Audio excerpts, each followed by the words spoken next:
नमस्कार।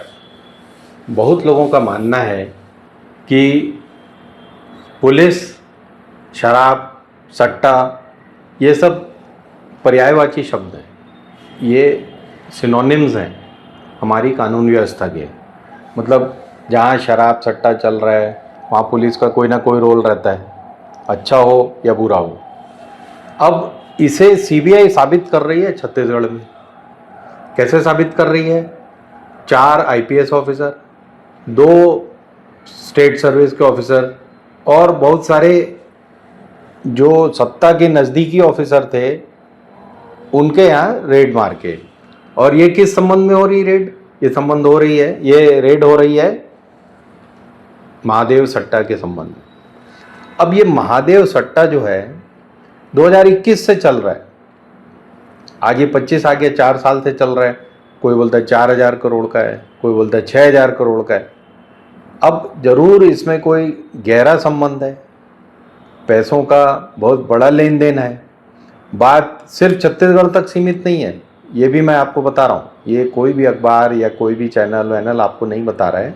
ये बातें सिर्फ छत्तीसगढ़ तक सीमित नहीं है। इनका संबंध आईपीएल से है, आईपीएल के कर्ता धर्ताओं से है। कैसे एक सट्टा ऑपरेटर जो कि इतनी जांच के घेरे में है वो आज भी ऑपरेट कर रहा है दुबई से। 2 बार उसे पकड़ा भी गया, ये चंद्राकर सोनी और रवि उप्पल टाइप के लोगों को, और फिर उन्हें छोड़ भी दिया गया वहीं पे। तो कौन मैनेज कर रहा है ये सब? भाई बघेल तो छत्तीसगढ़ तक मैनेज कर सकते थे, ये 4-5 आईपीएस ऑफिसर अपने डिस्ट्रिक्ट में और अपने बघेल के चारों तरफ रह के मैनेज कर सकते थे। अब ये दुबई और ये आईपीएल, ये कौन मैनेज कर रहा है? एक आईपीएस ऑफिसर है जो चुनाव के 1 साल पहले से, यानी 2022 से 23 के एंड में छत्तीसगढ़ में चुनाव हुए, यानी 23 दिसंबर में, तब तक लगातार प्रेस रिलीज बनाकर भाजपा को देते थे महादेव सट्टा के बारे में कि कौन इसके पीछे हैं, कौन। और वैसे की वैसी प्रेस रिलीज जो भाजपा के कर्ता धर्ता हैं यहाँ पर, वो प्रेस में लगा देते थे और बेहतरीन हल्ला हुआ महादेव सट्टा महादेव सट्टा। पूरा इलेक्शन हरवा दिया कांग्रेस को और बघेल को।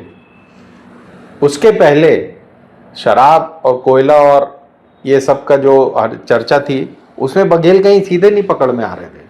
महादेव सट्टा से ऐसा हुआ जैसे कि पूरा का पूरा बघेल एडमिनिस्ट्रेशन, पुलिस एडमिनिस्ट्रेशन और बघेल स्वयं, ये सब उसमें इन्वॉल्व है।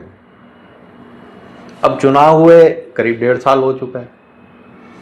तो अब आखिर ऐसा क्या हो रहा है कि महादेव सट्टा आईपीएल सीजन में फिर से लाइव हो गया है। अब कुछ रिपोर्ट्स आ रही हैं जिसमें कहा जा रहा है कि 4,000 लोग दुबई में रह रहे हैं, ये सट्टा ऑपरेट कर रहे हैं। पैनल ऑपरेटर्स जिनको कहा जाता है, कि वहाँ से आप यहाँ से नंबर लगाएं, वो आपको ओटीपी भेजते हैं और आपके अकाउंट का रेख देख करते हैं। ये वहाँ बैठे हैं 4,000 लोग, और ये सब दुर्ग भिलाई के लोग बताए जा रहे हैं ज़्यादातर। अब ये 4,000 हैं, 100 हैं, 400 हैं, 5,000 हैं, कुछ नहीं कहा जा सकता। लेकिन एक रिपोर्ट कह रही है, ये रिपोर्ट किस पे आधारित है? ईओडब्ल्यू की खोजबीन पर। ईओडब्ल्यू क्या है? वो भी पुलिस का ही एक अंग है ना। उसकी खोजबीन पर आधारित है कि 4,000 लोग वहाँ बैठे हैं। और ये चंद्राकर ने, जो सौरभ चंद्राकर जो है महादेव सट्टा का कर्ता धर्ता, इसने 120 बंगले खरीदे हुए हैं इन 4,000 लोगों को रखने के लिए, वहाँ अपने पैनल सेट किए हुए हैं। अब आप सोचिए ये ऐसा क्या हो रहा है इस प्रदेश में, इस देश में, इस आईपीएल में और दुबई में, कि चंद्राकर को ला नहीं पा रहे। अरे भाई वो मल्ल्या और ललित मोदी और बाकी जो गीतांजलि वाले लोगों को नहीं ला पा रहे हैं, ये तो बात समझ में आती है, इसमें बड़े बड़े लोग हैं। लेकिन ये सौरभ चंद्राकर टाइप महादेव सट्टा ऑपरेटर्स को नहीं ला पा रहे हैं, तो क्या इसके पीछे दुबई सरकार का भी कोई रोल है? आखिर भाई उनकी भी तो प्रॉपर्टी बिक रही है ना। 120 बंगले अगर 2-2, 5-5 करोड़ के भी हैं और वहाँ से ये यूटिलिटी और इसके उसके पैसे काटे जाते हैं और हवाला किए जाते हैं, तो दुबई सरकार भी तो कुछ कमा रही होगी। तो ये बड़ी गहरी चाल है, बड़ी साजिश है।